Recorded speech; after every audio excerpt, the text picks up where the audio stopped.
Hello, curious minds, and welcome back to the Deep Dive. So glad you're joining us. Great to be diving in again. Today, we're taking a deep dive into a really foundational text, Genesis chapter 11. We'll be looking at, the famous story of the Tower of Babel, and then tracing the generations that came after Shem. Yeah, it's fascinating because it touches on so much unity, ambition, language, and where key lineages begin. Exactly. It's a text that speaks volumes about human nature and divergence. And our mission today is really to unpack these verses, like line by line almost. We want to pull out the key insights for you, see how this ancient story still kind of echoes today. Okay, let's unpack this then. Verse 1, it immediately sets this incredible scene. And the whole earth was of one language and of one speech. Wow. I mean, just imagine that kind of unity. It's hard to picture, isn't it? What does that initial state tell us? What really stands out to you about that shared language? Well, it raises this immediate question. What did that allow for? If everyone understands everyone else perfectly, think of the cooperation possible. Unprecedented, really. No barriers. Right. And the text says they journeyed from the east, found this plain in Shinar, and settled there. This collective movement, the settling together. It already shows that unified will in action, Yeah. setting the stage. And then it gets really interesting. Their ambition, verses 3 and 4 detail it. Mm-hmm. Come, let us make bricks and burn them thoroughly. Okay, practical step, but then the goal. Come, let us build us a city and a tower whose top may reach unto heaven, and let us make us a name, lest we be scattered abroad upon the face of the whole earth. Whoa. Yeah. So what's driving them here? Reaching heaven, making a name, preventing being scattered. It feels like multiple motivations intertwined. Definitely. It speaks to this really powerful human drive for permanence, maybe, recognition, absolutely make us a name, and this fear of dispersal, this desire to control their destinies, stay together, perhaps. Instead of following a divine plan for spreading out. Possibly. And their method is interesting, too. Brick for stone and slime for mortar. They're using manufactured materials, human ingenuity. It shows advanced communal effort, for sure. But maybe also a turn away from, natural or given resources. Interesting point. The sheer scale of that collective will is just staggering. It really is. Then verse 5, a shift. And the Lord came down to see the city and the tower which the children of men built. The divine perspective enters. A crucial moment. And then the divine deliberation in verses 6 and 7. Yeah. Behold, the people are one, and they have all one language. And now nothing will be withheld from them which they have imagined to do. It sounds almost like concern. Yeah, or at least an observation about unchecked potential. Followed by, come, let us go down, and there confound their language, Yeah. that they may not understand one another's speech. What's the significance of this? Why target the language specifically? Well, it raises that question about unchecked human ambition when totally unified, doesn't it? The text suggests if they remain this unified, literally nothing they imagine will be beyond them. So confounding the language isn't just like a simple punishment. It's preventative. It seems presented that way, yes. A measure to ensure human ambition doesn't maybe go too far off course from a divine perspective or upset some kind of balance. It directly hits the foundation of their power, their ability to communicate and coordinate perfectly. So it forces diversity. Exactly. It forces them to spread out, develop differently, a direct, decisive action altering the very core of human connection at that time. And the result is immediate. Verse 8. So the Lord scattered them abroad from thence upon the face of all the earth, and they left off building the city. Yep. Project halted, people dispersed. The end of that particular unified effort. And the name sticks. Therefore is the name of it called Babel, which means confusion, because the Lord did there confound the language of all the earth. So what's the lasting legacy here?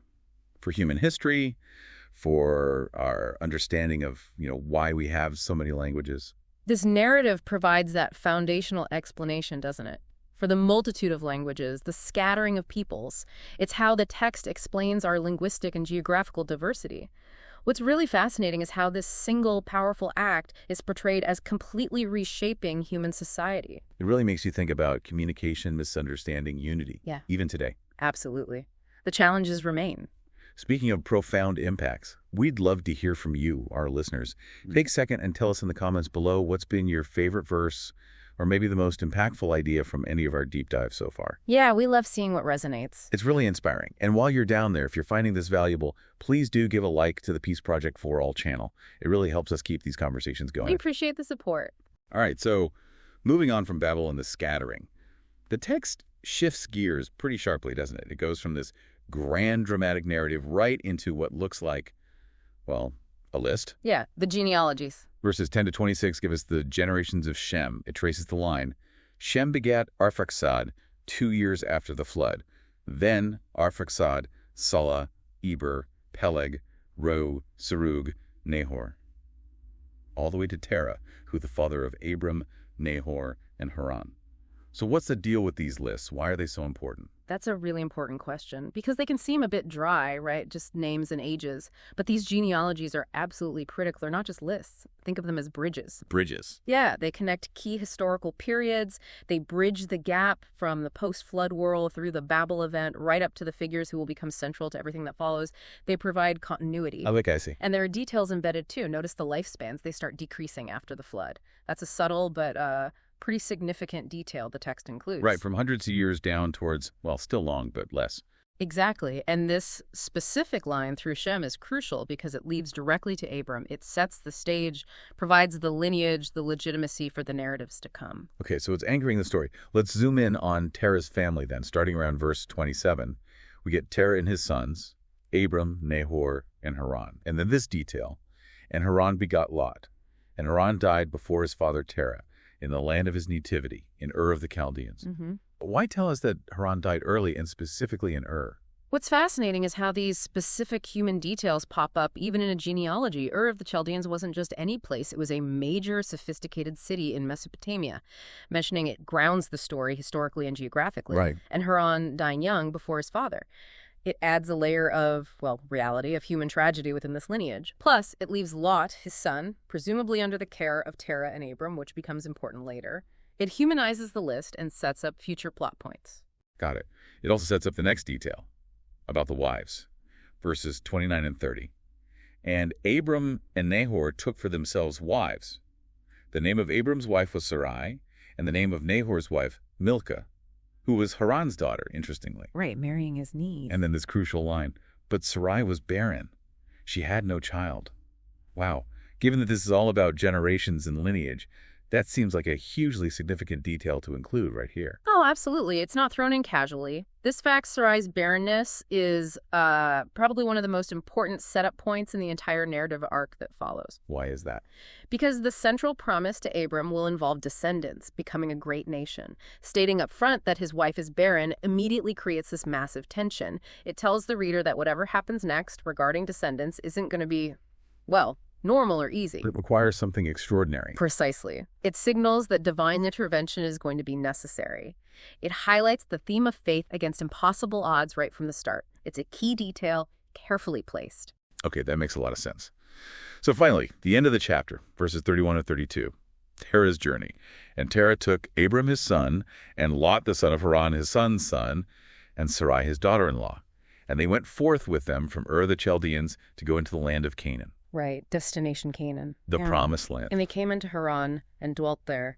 And the days of Terah were 205 years, and Terah died in Haran. So they start for Canaan, but they stop halfway, and Terah dies there. What's the significance of that?